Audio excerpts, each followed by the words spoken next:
King Charles III, the new monarch at the moment the Queen died, the throne passed immediately and without ceremony to the heir, Charles, the former Prince of Wales. But there are a number of practical, and traditional, steps which he must go through to be crowned king. What will he be called?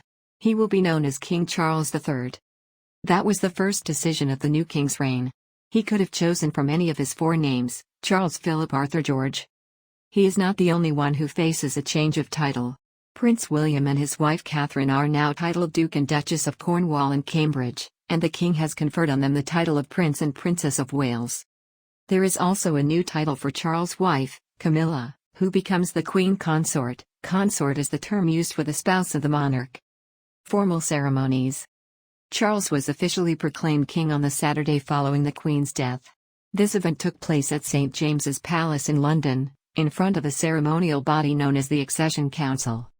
This was made up of members of the Privy Council, a group of senior MPs, past and present, and peers, as well as some senior civil servants, Commonwealth High Commissioners, and the Lord Mayor of London.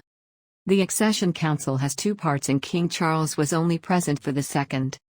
Around 200 Privy Councillors attended the ceremony, the same number who attended the last Accession Council in 1952.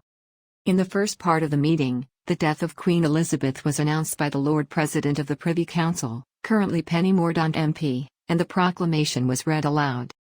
It included a series of prayers and pledges, commending the previous monarch and pledging support for the new one.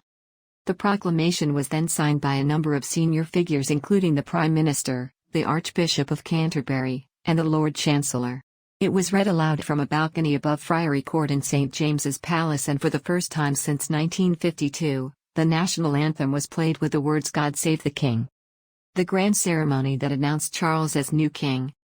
The king's first declaration.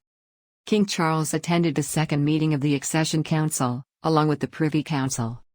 This was not a swearing-in at the start of a British monarch's reign, in the style of some other heads of state, such as the President of the U.S. Instead, the king made a declaration to uphold the constitutional government and, in line with a tradition dating from the early 18th century, he made an oath to preserve the Church of Scotland. After this, the Accession Council concluded. The proclamation announcing Charles as the king was later read out in Edinburgh, Cardiff, and Belfast. The coronation.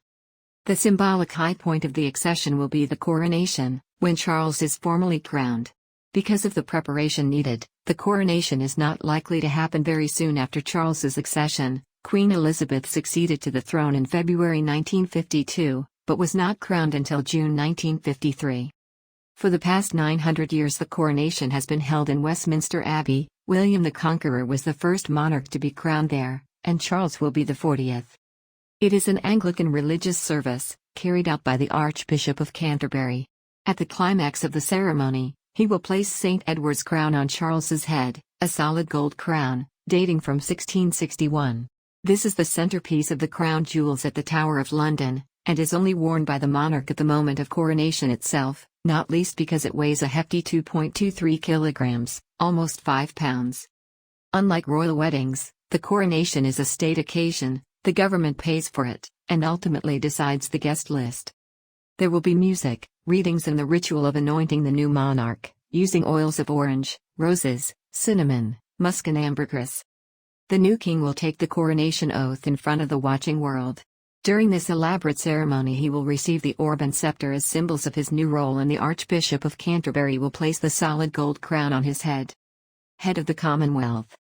Charles has become head of the Commonwealth, an association of 56 independent countries and 2.5 billion people. For 14 of these countries, as well as the UK, the king is head of state. These countries, known as the Commonwealth realms, are Australia, Antigua and Barbuda, the Bahamas, Belize, Canada, Grenada, Jamaica, Papua New Guinea, St. Christopher, and Nevis, St. Lucia, St. Vincent and the Grenadines, New Zealand, Solomon Islands, Tuvalu,